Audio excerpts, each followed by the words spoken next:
Nesse vídeo você vai descobrir quais os problemas da umidade baixa na fase vegetativa das suas plantas. Então, se você está plantando em um cultivo indoor ou em um cultivo outdoor e está passando por um problema de umidade baixa na fase vegetativa ou quer prevenir para não passar por esse problema, continue acompanhando esse vídeo atentamente até o final, porque você vai ver quais são esses problemas e como resolver esse problema de umidade baixa na fase vegetativa. Bom, para você que ainda não sabe, a umidade ideal para a fase vegetativa dessas plantas que a gente está falando aqui, né, das flores lindas e resinadas, legal e bonito, é de 70% mais ou menos. O que significa esse mais ou menos? Significa que se tiver 71, tá legal, 72, tá legal, 69, tá legal, 68, tá legal. Então é mais ou menos 70%. Mas se tiver 68, 69, beleza. Se tiver 71, 72, tá beleza também. Então é mais ou menos 70% a umidade ideal para a fase vegetativa. Quando a umidade é considerada baixa? Bom, para plantas recém-nascidas, abaixo de 65% já é considerado baixo. A planta já pode começar a ter problemas quando ela está bem no início, após a germinação, se a umidade estiver abaixo de 65%. Quando a planta está maior, a planta tem ali 1 mês, 2 meses de vida, ela até consegue ficar numa umidade menor que essa e ficar de boa quando ela já está maior. Mas vamos considerar aqui umidade baixa, 65%, beleza? Abaixo de 65%. Ah, Jean, e se tiver acima? Geralmente é melhor a umidade estar para cima, tá mais alta do que para baixo. Então, por exemplo, se tiver 80, se a planta tiver recém-nascida, recém-germinada, é melhor ficar 80 do que 65. Então é melhor ficar 10 a mais do que 5 a menos, porque na fase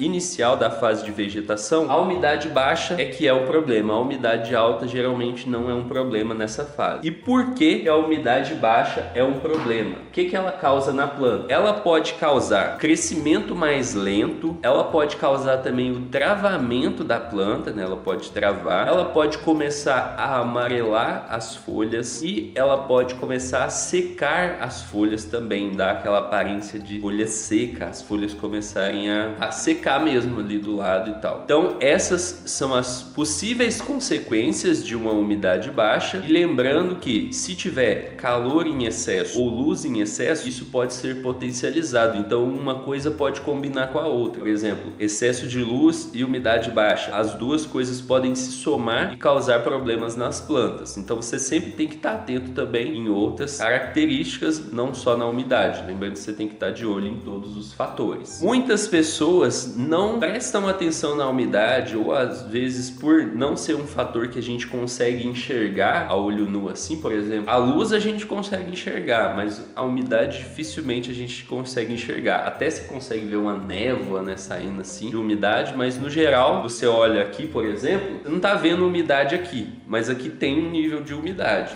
Então muitas pessoas acabam deixando isso para lá, não ligam para a umidade, mas ele é um fator extremamente importante na hora de você ter uma boa colheita. Então, como que você faz para evitar problemas de umidade baixa na fase vegetativa das suas plantas? Bom, o primeiro de tudo é manter a umidade acima de 65, no mínimo, né? O ideal, lembrando que é 70, então você vai buscar os 70% de umidade. Mas se tiver acima de 65, beleza. Para fazer isso, a primeira coisa de tudo que você vai precisar é de um termorraigômetro, que é um medidor de temperatura e umidade. Você vai colocar ele dentro do seu grow e você vai medir a umidade ali dentro do seu grow. É importante fazer isso para você conhecer a umidade, para você saber qual é a umidade que está no seu grow, para você saber se você precisa ou não controlar, se ela está baixa ou não. Se a sua umidade estiver baixa, abaixo de 65, você pode usar um equipamento para elevar a umidade. Qual equipamento é esse? É um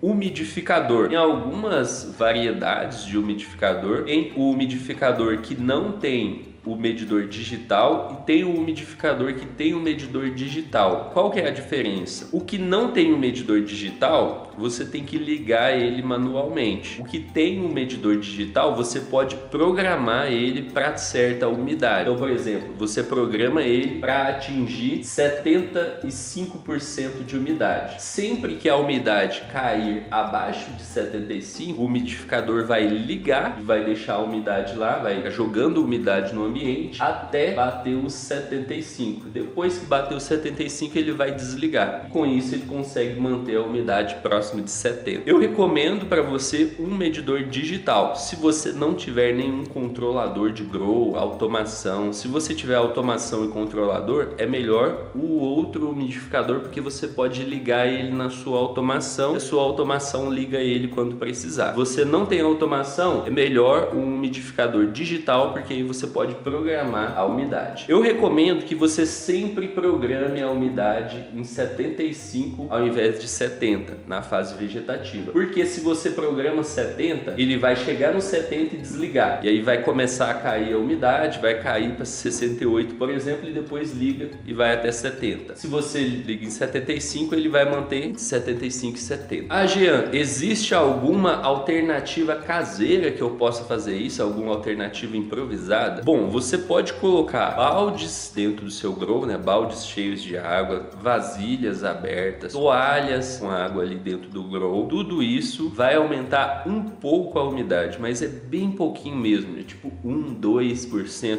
3% no máximo. Então isso aumenta a umidade, porém pouco. Ah, Jean, posso borrifar água nas minhas plantas? Não recomendo, porque isso faz o seguinte, isso eleva a umidade um microminuto ali. Assim que você borrifa a umidade aumenta, mas logo em seguida ela abaixa. Então não tem como você ficar lá borrifando água o tempo todo. Isso acaba sendo mais prejudicial do que benéfico, porque molha a planta, ela pode ter um hotspot. Além disso, eleva a umidade abaixo, eleva a umidade abaixo, eleva abaixo o tempo todo. Então isso acaba não sendo tão legal. Então não recomendo borrifar água nas plantas. Se você tiver um climatizador daqueles que fica jogando água no ambiente, tem alguns ventiladores, você coloca água dentro dele ou liga uma mangueira e ele fica borrifando água ali através do ventilador. Isso funciona. Esse tipo de climatizador funciona para aumentar a umidade, justamente porque ele está soltando água ali. Mas acaba que se você tiver que comprar um equipamento desse, sai mais caro do que um umidificador. Bom, e se você deseja plantar suas flores lindas e resinadas com segurança, acesse o primeiro link aqui da descrição e veja uma aula completa que eu deixei disponível para você assistir gratuitamente. Principalmente se você não quer passar por problemas como o problema de umidade baixa ou outros problemas. E esse foi o vídeo de hoje. Se você gostou, já se inscreve aqui no canal. Eu vejo você no próximo episódio. Até mais. Grande abraço. Boas colheitas.